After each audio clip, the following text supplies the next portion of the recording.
Good afternoon, everyone. Welcome to the Institute for Australian and Chinese Arts and Culture at Western Sydney University, and welcome to the opening of a Wang art exhibition. I'm Professor Jing Han. I'm the director of this institute, and it is my greatest pleasure to welcome you all. Before we start, I would like to acknowledge that today's event is being held on the land of the Darug people of the Darug Nation, and acknowledge their ancestors who have been the traditional owners of the land for the thousands of years, and pay our respect to First Nations, elders past, present, and emerging. We are very excited today by launching this exhibition, because it is rather a special exhibition for a few reasons.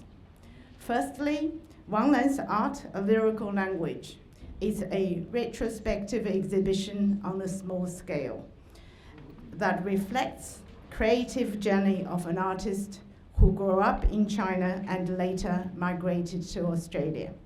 Wang Lan was born in Beijing in 1953. At the age of 16, she was sent down to the countryside of the northeast of China for re-education. In 1977, she got into the Luxun Academy of Fine Arts and received a Bachelor in Fine Arts. In 1982, she started teaching at the same academy. In 1989, she got a Master in Fine Arts. In 1991, Wang Lan moved to Sydney to join her husband, Sheng Jiawei, who came to Australia 3 years earlier and was still a struggling artist at the time. Her life had to restart from scratch. But Wang Lan managed to continue her artistic creation while doing manual work to make a living. Each time when I look at Wang Lan's artworks, an overwhelming feeling of joy hits me. The purity of her art expressions is so touching and contagious. Secondly, we are greatly honored and privileged to have a very special guest curator for this exhibition, Wang Lan's partner in art and in life, her one and only husband, Sheng Jiawei. Sheng Jiawei, as we know, is an iconic and internationally renowned artist. But he's here today not to blow his own trumpet. Sheng Jiawei has been very understanding and very supportive of Wang Lan's artistic pursuit, which is very different from his own.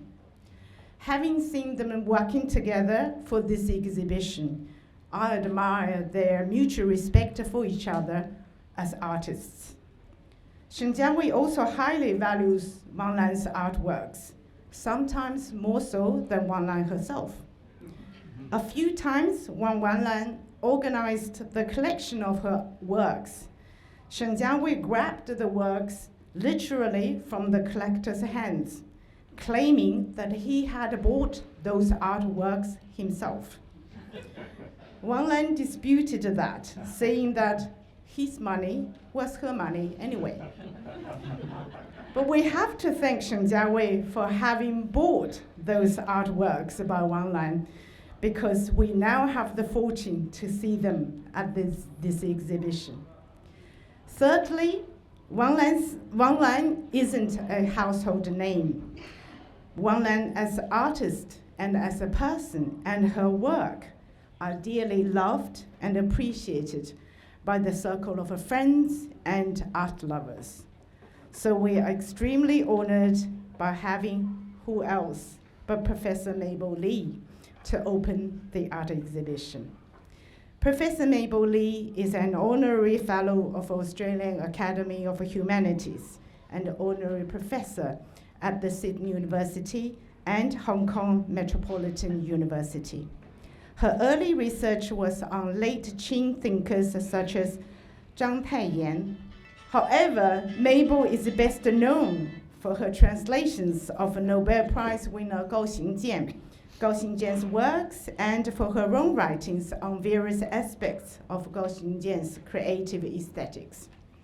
Her translations including Gao Xingjian's novels, Soul Mountain, and One Man's Bible.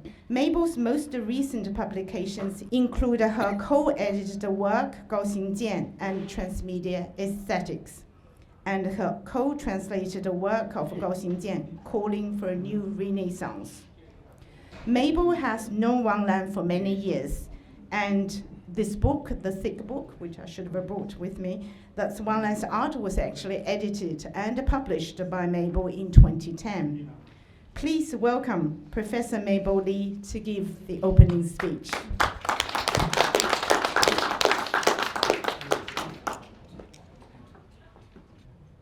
Thank you, Professor Hunting, and thank you for your kind words of introduction. I'm very happy to be here to say a few words. I've known Wang Lan since she came to Australia in 1992. I think it was around Christmas, and they all came and celebrated in my house in Forest Lodge.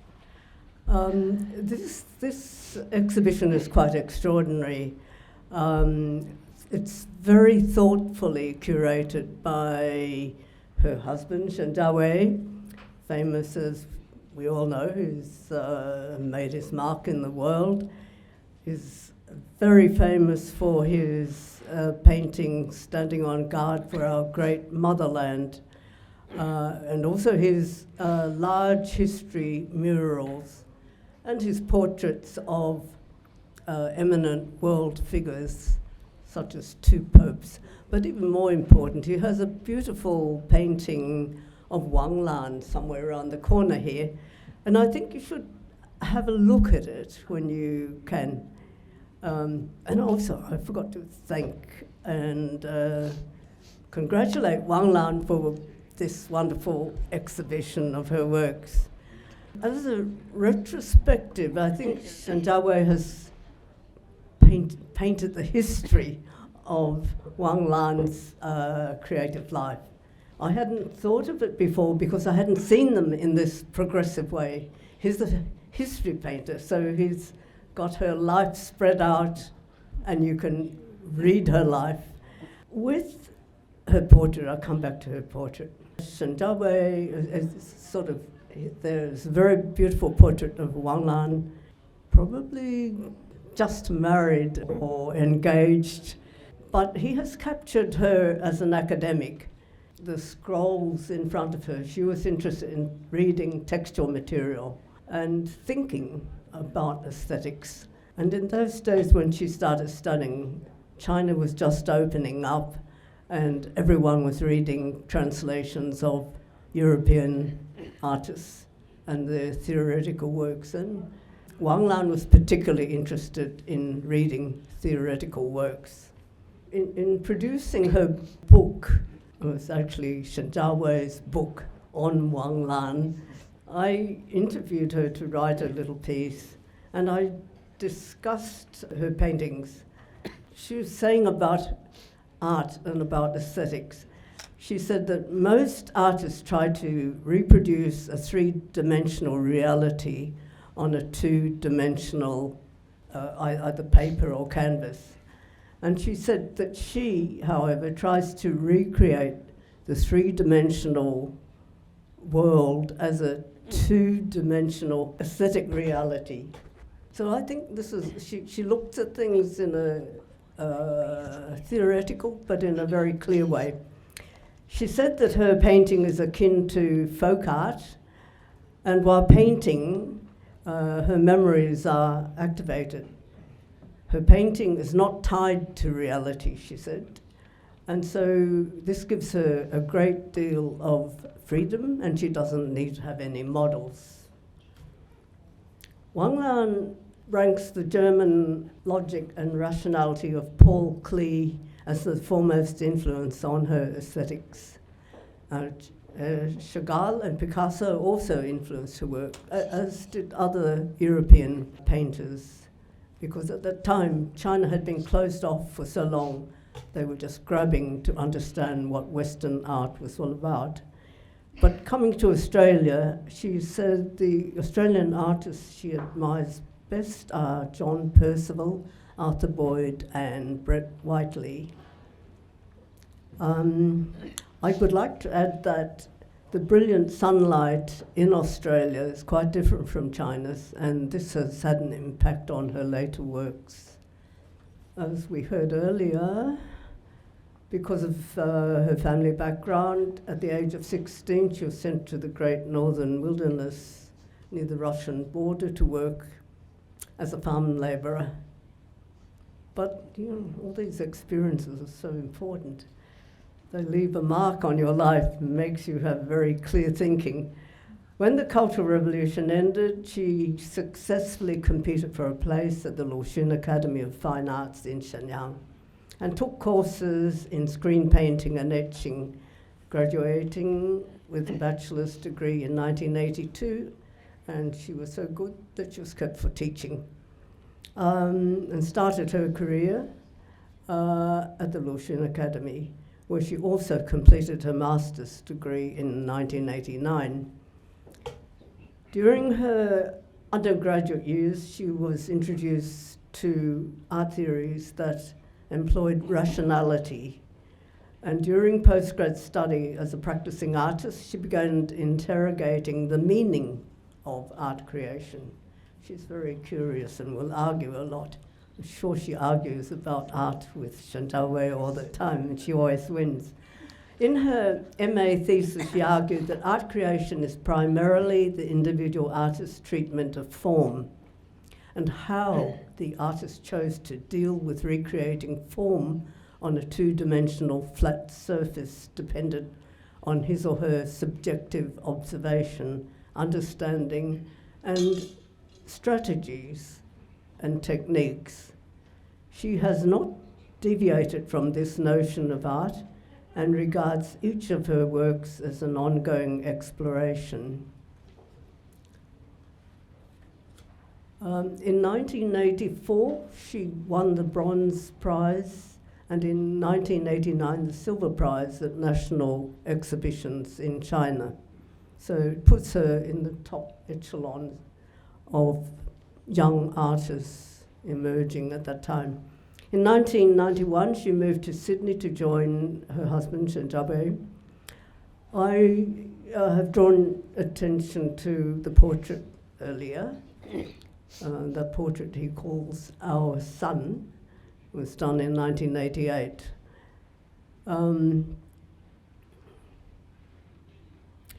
In that portrait, for me, she exudes confidence in herself as an artist and as a human being. She has this very strong resolve in her in solving not just art problems, but also life problems. Anyway, I draw your attention just to three things. In China, you see the works she's done in China, some beautiful wood sculptures. I think the wood sculptures won first prize. Was it the Silver Prize? And they were hanging in the Youth Palace in Shenyang for many years until they probably pulled down the building, and also her work. Anyway, if you look at that series, you'll see the dark colours, but you'll also notice that she stratifies her works, and this is a characteristic she's continued throughout her work. There's this stratification, and possibly she visited or saw lots of reports on archaeological excavations that were being done around China in the 70s. Everyone was curious, and particularly artists were really fascinated by the excavations.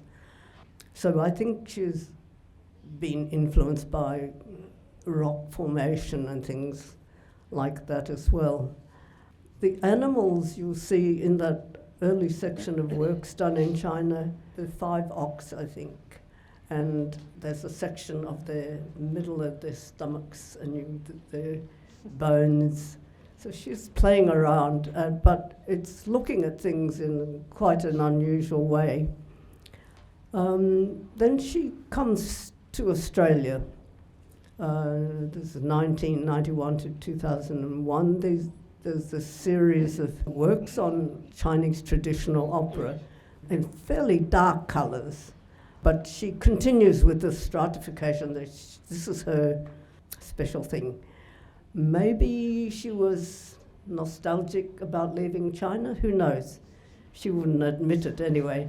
But it must have been a shock going from a prestigious position in China, coming here and trying to fit in with just getting on.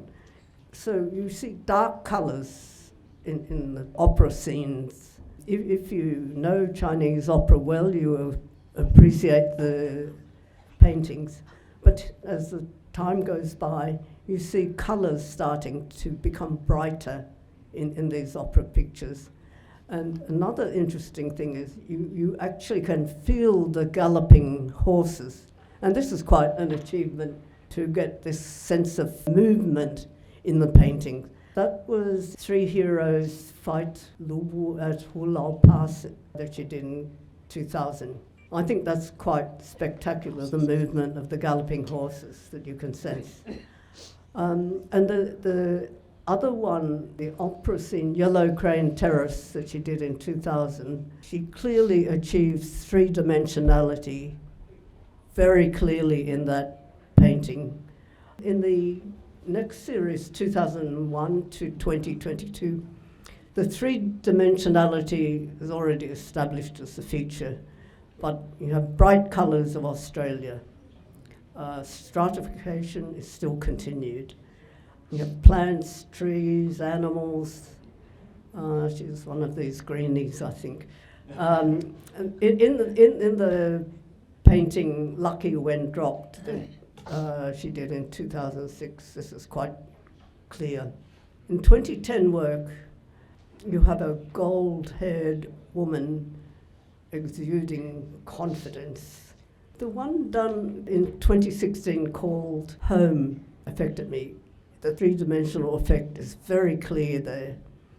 The pastel colours is quite different, quite a new development, but also it's joyful. And you have a golden-haired woman playing the flute, and she's wearing bright red dress, and there's a big bird beside her with red figures. In another one called Spring, you have a huge bird flying in the background with flowers in its beak, and a woman with black hair. There's one woman with black hair at the back playing a flute. And in the foreground, you have four gold-haired women. Anyway, she's got the black-haired woman in. That's important. So she's in it, and she's in Australia. And then the last series are called Metaphorically Underwater, and it's very metaphoric. I couldn't really understand it. Anyway, she knows more about it because she painted it. And she did it in 2017. It's a series of 4 works with the same title, and they show different varieties of fish with big bubbles coming out of their mouth as if they're speaking. I'm not sure. And the unusual colours of purple and pink. So I'll let you figure that out. I tried, I couldn't make up anything to put forward as a theory. But I'd like to congratulate Wang Lan again for showing us this wonderful exhibition, and to Chen Jiawei for putting it together in a nice historical way that made it easy for me to understand Wang Lan's development to what she is today. And congratulations again.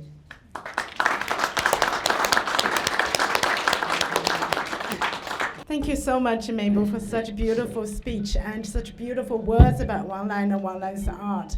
I'm sure now you go back to look at the exhibition, you get more out of it. You will understand more, you will see what actually is there. And It is quite beautiful, and this is the book that I just mentioned that was edited and published by Mabel. So, and that's a very, very good book. So, highly recommend. Now we are going to invite the artist Wang Lan to give a speech. Wang Lan has asked to deliver his speech in Chinese, with which she feels most confident and most comfortable in expressing herself. Please welcome Wang Lan.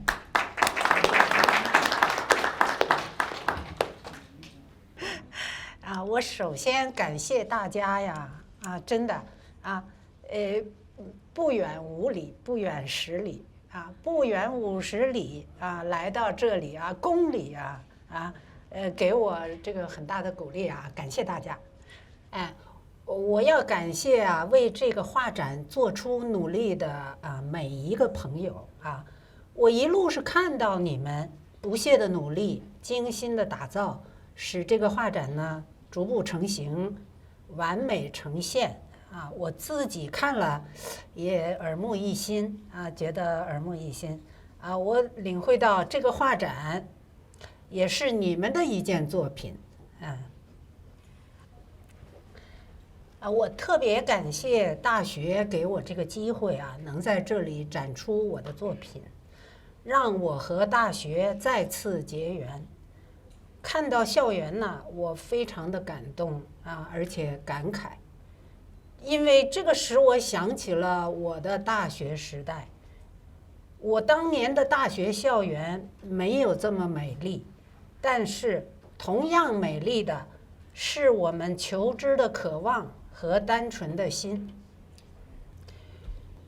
有人说呀，我已经到了古稀之年那个人还说，按照中国的算法就是这样的这是真的吗？这是多么令人沮丧的消息我想回答说，古稀今不稀，我的父亲就活了103岁这个是我有理由鼓励自己的一个原因。 P.S. That someone is 沈佳薇。然而这个原因，这个鼓励的原因呢，并不能让我乐观多少因为我越来越明显地感到，我的力气正在离开我，跑去了一个我所不知道的地方。可是呢，我还有那么多的问题没有想明白想明白的那些呢，又没有做到。浩瀚宇宙，历史长河，我们能做多少呢？答案是做不了多少。虽然是这样，就好像是有着一种本能驱使着我们还是去做我所实践的这个领域是艺术，但是我深知是我需要艺术，而它却并未见得需要我。记得当年在美术学院当老师的时候总有这个学生愁眉苦脸的跑来对我说王老师怎么办呢？我画不好。我呢就很无情的回答，你画不好，你可以画坏，但是你必须去画而现在我却越来越多的对自己下这个指令了。我同时也因为这个指令如今落到了自己的头上有些悲喜交加呀。悲的是呢，我真的老了喜的是呢，我仍然是一个学生这是值得高兴的谢谢大家。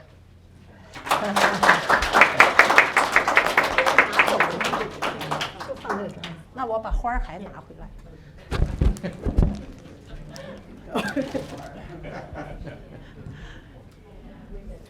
Thank you so much, Wang Lan. As you can see, that she is such a good speech maker, and I always enjoy her talks, but she rarely gives them. And Wang Lan is not only, to me, Wang Lan is not only a talented and a born artist, but she's a very hugely intelligent person, and her intelligence keeps surprising you. Today, we're also very privileged to have the long-standing and so well-respected and highly regarded art supporter and champion Simon Chang to give the closing remarks. Simon Chang is a director of Art Atrium, an art gallery exhibiting contemporary Australian, Asian, and Aboriginal art with a special focus on cross-cultural collaboration. Please welcome Simon Chang to give the closing remarks.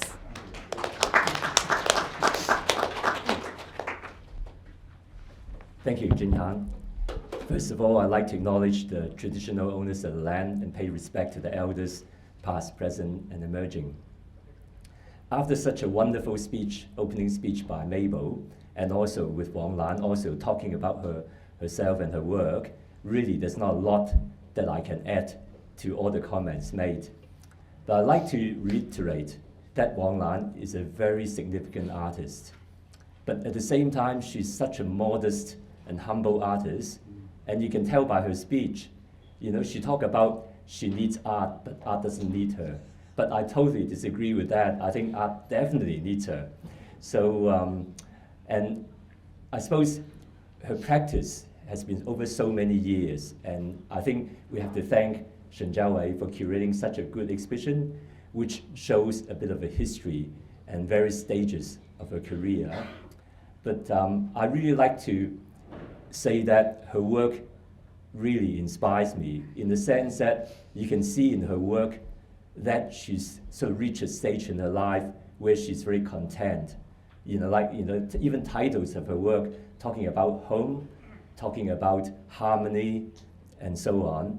And I think she sort of reached this Zen moment where she's happy just to sit at her own studio, do her own work, block everything out, and she's just focusing on her immediate surroundings. And I can see that when I look at her work, like a lot of her work, especially the latest work, you can see a young girl, and there's always a horse, and there's a bird somewhere, and there's always a rainbow. So the way I interpret it is that I look at it, I thought, okay, that's great. Basically, the horse will carry you through your various journey in your stages of life, and then along the way you can have your home, you can have the bird reminding you to get up in the morning, and then at the end of that you carry it to the end of the rainbow. So how good is that? So I mean, a lot of people say that they can see various influences in her work like Chagall and so on, but really you have to say that Wang Lan's work is totally unique.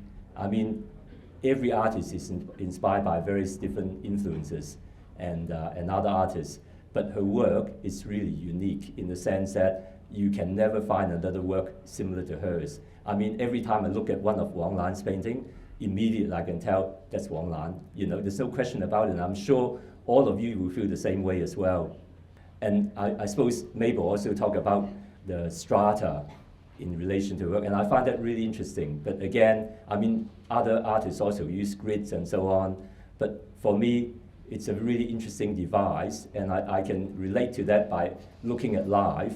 There's so much fragmentation of one's life, but she basically, again, put it all together, like all the different fragments in her life, and unite them all together in one work, and so you can feel the harmony and the peace and the contentment of it when you look at it. So I'd like to congratulate Wang Lan for such a great exhibition, Shen Jiawei for curating a fantastic exhibition as well, and most of all as well, without a platform for everyone to see the work, we have to thank Western Sydney University for the support of Chinese Australian artists, and for Jinhan for basically organizing everything here, which is fantastic. But finally, I'd like to thank all of you to be here, because without an audience, an artist cannot really exhibit anything to anyone. So I'd like to thank all of you to come over here and support Wang Lan in this exhibition. So thank you very much.